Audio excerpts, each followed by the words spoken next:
So over here, you can see that I have a table, and what I want to do is apply out mathematical operations by using SQL Query.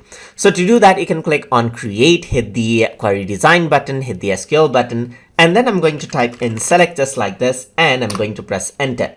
So now I'm going to type in the field names that I want to apply the mathematical operations in. So in my case, I'm going to go around with price, and now what I'm going to do is say plus. So I'm going to go around, type in plus, and as soon as I do that, I'm going to type in lessons right here. So just going to go around, I'm going to multiply, let's say add price with lesson value right here. So once I do that, I'm going to type in as and type in what I want to display the field as. So I'm just going to go around and say result right here. So once you go around, you can press enter, type in from right here, and type in prices. So I'm going to type in the name of the table right here. So once I do that, I can type in semicolon, and I can go to query design and hit the run button, and you can see that this is what you have. So from the prices, it added 10 to 345, and you can see that this is what you have, 355.